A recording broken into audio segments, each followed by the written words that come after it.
Good morning, students. Hope you all are fit and fine and safe at your place. और जो भी पढ़ाया जा रहा है होप उसकी आप प्रैक्टिस कर रहे हैं. जो भी कॉन्सेप्ट दिया जा रहा है, जो भी थ्योरम बताया गया था कल, उसका आपने प्रैक्टिस किया होगा. आज हम नेक्स्ट थ्योरम पे चलेंगे. कॉम्पोजिशन ऑफ फंक्शंस के ही, कि अगर किसी फंक्शन को किसी सेट के आइडेंटिटी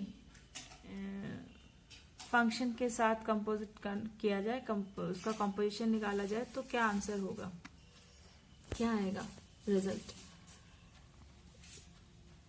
वो थ्योरम 1 दिया था पहले वाले को मैंने नाम, तो इसको थ्योरम 2 डाल देते हैं. The theorem is if a is from f if f is any function, if f is any function from a to b and ia is identity function on set A and IB is identity function on set B, then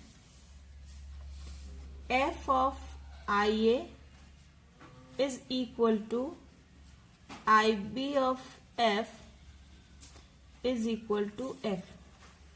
कि अगर कोई function f from a to b है और अगर हमारे पास दो sets ia और ib हो, जहां ia आइडेंटिटी फंक्शन है. आइडेंटिटी फंक्शन याद है ना, identity function ia from a to a. अगर हम ia की बात करें तो ia will be a function from a to a such that the image of any element under f is the element itself. For any x belongs to a, उस x का जो function होगा आई ए के under में, it will be equal to the element itself. मतलब इसका जो set बनेगा इस फंक्शन का, उसके एलिमेंट एक्स एक्स टाइप के होंगे, है ना.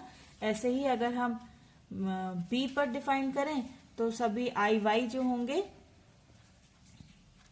उनकी इमेज भी y ही होगी. मतलब अगर आई बी है तुम्हारा function from b to b, then for any element y belongs to b, ib of y is equal to y. ये डेफिनेशन थी आइडेंटिटी फंक्शन की. तो हमें प्रूफ करना है कि f के साथ अगर हम आइडेंटिटी फंक्शंस का कंपोजिशन लें तो उसकी वैल्यू f के बराबर होगी. f of ia is equal to ib of f is equal to f. ये हमें प्रूफ करना है. ठीक है, तो let us start the proving. Here IA is a function from A to A and F is a function from A to B. So therefore, if X is any arbitrary elements belongs to A, let X be any arbitrary element belongs to A, then f o i a of x, इसकी value कितनी होगी. f o i a कहां से कहां तक होगा. f o I is from a to a and f is from a to b, then f o i a will be a function from a to b. f o i a will be from a to b. याद है आपको, कल हम लोगों ने इसको discuss किया था कि if f is any function from a to b and g is any function from b to a, then g o f will be a function, sorry f is from a to b and g is from b to c, then g o f will be a function from a to c. यहाँ पे हमने बिल्कुल वही concept लगाया है कि IA a से a पर है और f जो है वो a से b पर है. तो FOIA जो होगा, FOIA वो A से B पर होगा। तो let any x belongs to A be any arbitrary element, then the image of x under this composite function will be f of IA of x। यही मतलब होता है g of f का g of fx, तो f of IA, FOIA का होगा f of IA। तो since IAX means the image of x under the identity function x, identity function IA, तो इसकी वैल्यू x के बराबर ही होगी, है ना, क्योंकि ये आइडेंटिटी फंक्शन है IA, तो किसी भी एलिमेंट का इमेज वो खुद ही होगा। तो it is equal to fx। So FOIA of x is equal to fx, तो it implies FOIA is equal to f। ये दोनों फंक्शंस सेम है, तभी सेम एलिमेंट का सेम इमेज मिल रहा है। ठीक है, now let us prove the second one. Again f is from A to B, and identity function on B, IB, is from B to B. So therefore IB OF, it will be from A to B. IB OF is, it will be from A to B. Now let any arbitrary element y belongs to B, so such that f of x is equal to y, है ना, ये y b को belong करेगा, f of x is equals to y। तो IBO f of x is equal to IB of fx, ये होगा IB of fx। It is equal to IB of fx की value कितनी है, y, fx is y, fx is equal to y। तो image y कहाँ belong कर रहा है, b को, तो b पर जो आइडेंटिटी फंक्शन हमने डिफाइन किया है IB, उसके अंडर में y की इमेज क्या होगी, द एलिमेंट इटसेल्फ, है ना। IB of y is equal to y ही होगा, क्योंकि y किसका एलिमेंट है, y belongs to b, y belongs to b, and IB is the identity function on b। b पर ये आइडेंटिटी फंक्शन है, तो b के किसी भी एलिमेंट की इमेज इस फंक्शन के अंडर में वो एलिमेंट ही होगा। तो ये हो गया y, और y की वैल्यू कितनी हमने डिफाइन की है, fx। तो IBO f of x is equal to fx, तो it implies IBO f is equal to f। It is equation number 2. Then from equations 1 and 2, FOIA is equal to IBOF is equal to F। यही हमें prove करना था। I hope you understood the concept, the proof of this theorem. Go through again this theorem and it will help you to understand the things. आप इसको फिर से एक बार पढ़ के देखिए और फिर ये आपको और अच्छे से समझ में आएगा। ठीक है, बस ये याद रखना है कि IA और IB, IA is the identity function on A, तो A में जो एलिमेंट है any x belongs to A, उसका IA के अंडर में इमेज हमेशा x ही होगा, and IB is the identity function on on B। Therefore B के किसी भी एलिमेंट के लिए, for any arbitrary y belongs to B, the image of y under IB is always equal to y। ठीक है, बस इसी दोनों को ध्यान रखेंगे तो ये थ्योरम आपको एकदम समझ में आ जाएगा। The next theorem is, let it is theorem 3, The next theorem is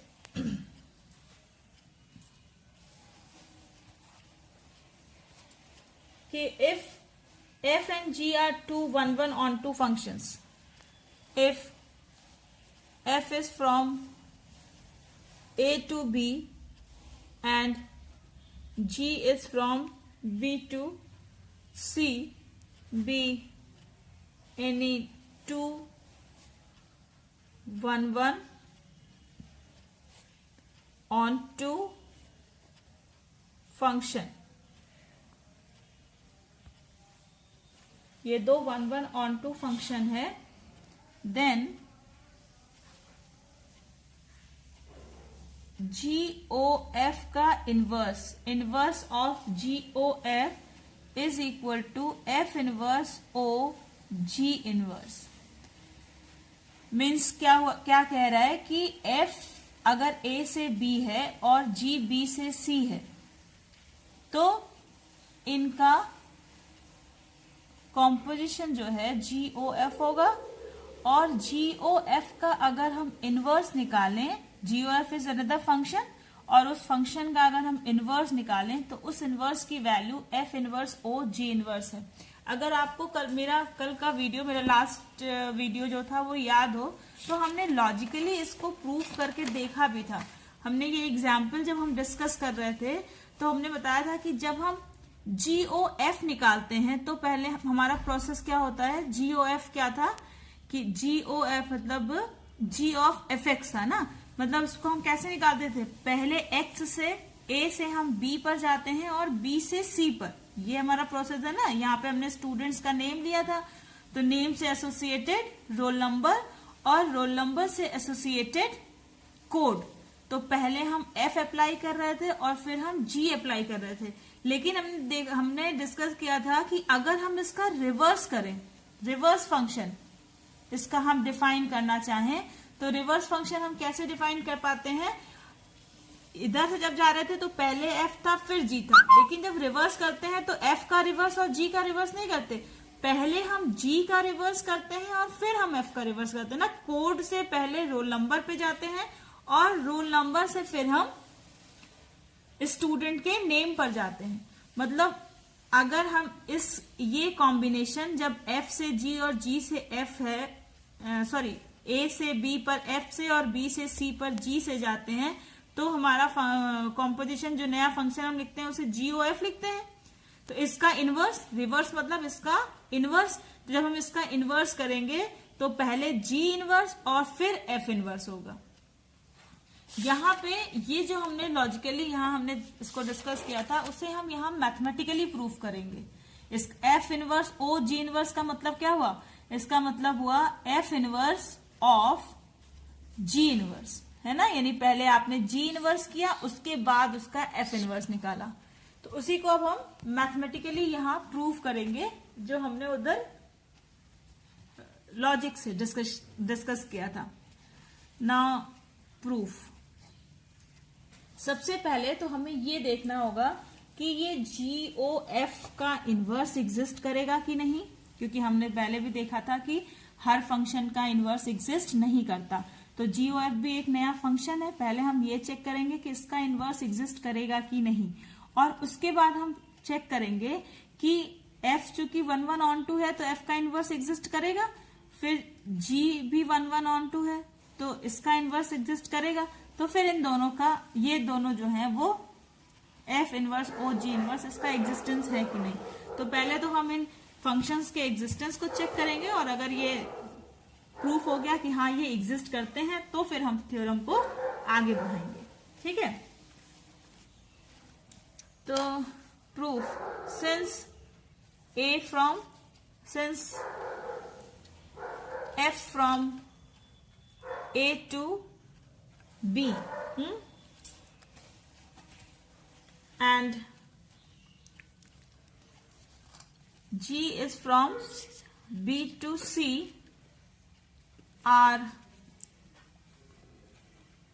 1 onto, F A से B पर 1 onto है और G भी B से C पर जो है वो 1 onto है, तो अगर ये दोनों 1 1 on 2 है तो इन दोनों का जो कॉम्पोजिशन होगा वो भी 1 1 on 2 होगा।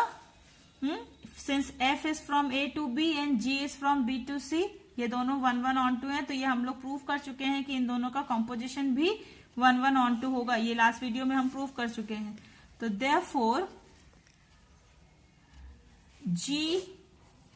GOF which is from A to C is also 1 1 on 2।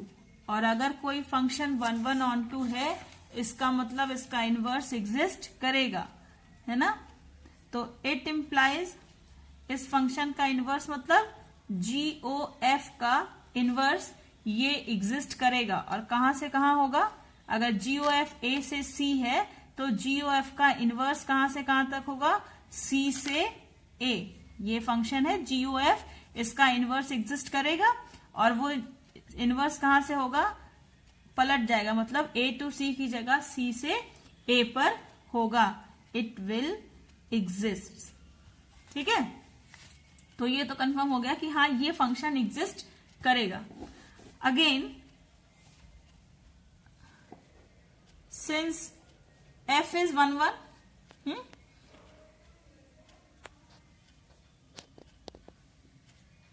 f from A to B is 1 1 on 2, तो it implies कि f inverse from B to A ये भी एग्जिस्ट करेगा and it is f inverse is also 1 1 on 2। f inverse exist करेगा और वो भी 1 1 on 2 होगा। Since g from B to C is 1 1 on 2, तो it implies g inverse ये होगा from C to B, ये भी एग्जिस्ट करेगा and it is also 1 1 on 2।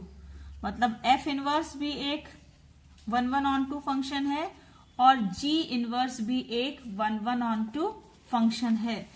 तो f inverse it implies f inverse O G inverse, f inverse O G inverse ये एक function होगा। अब ये फंक्शन कहां से कहां तक होगा, देखो G inverse is from C to B and f inverse is from B to A, then it implies f inverse O G inverse it will be from C to A, होगा ना। f inverse O G inverse is from C to A, तो it implies f inverse O G inverse such that it is from C to A, it will also exist। ठीक है, exist मतलब ये GOF का inverse भी exist करेगा और f inverse O G inverse भी एग्जिस्ट करेगा। GOF inverse C to A होगा और f inverse O G inverse भी C to A होगा। ठीक है, बस अब हमें ये प्रूव करना है कि ये दोनों फंक्शंस जो दोनों सेम सेट पर ही डिफाइंड है, ये दोनों फंक्शंस आपस में इक्वल हैं, बस हमें ये प्रूव करना है। ये हमने प्रूव कर लिया था कि GOF इनवर्स और f inverse O G inverse ये दोनों एग्जिस्ट करते हैं और सेम सेट पर डिफाइंड है C to A पर। अब हमें प्रूव करना है कि ये दोनों फंक्शंस आपस में इक्वल हैं। तो let x belongs to A, y belongs to B and z belongs to C be any arbitrary elements of A, B and C such that x A में है और y B में है। ये कोई भी arbitrary element हमने इस तरह से लिया है कि फंक्शन f जो है वो A से B पर डिफाइंड है, तो f के अंडर में x की इमेज जो है वो y है और g फंक्शन जो है वो B से C पर डिफाइंड है, तो y की इमेज, इस फंक्शन y की इमेज g के अंडर में z है। ठीक है, तो अब हम निकालेंगे GOF of x, GOF of x, it will be equal to G of fx. It is equal to G of fx की वैल्यू कितनी है? y. So it is equal to G of y and G of y is equal to z. So GOF of x is equal to z. It implies that कि GOF का inverse, GOF inverse of z it will be equal to x. ये inverse image की definition से कि अगर GOF of x is equal to z है तो GOF inverse of z is equal to x होगा. ये इक्वेशन नंबर 1 हो गया. ठीक है, it is equation number 1. Now f of x is equal to y as it is invertible. F is invertible. It implies f inverse of y is equal to x. And g of y is equal to z. It implies z inverse of g inverse of z is equal to y.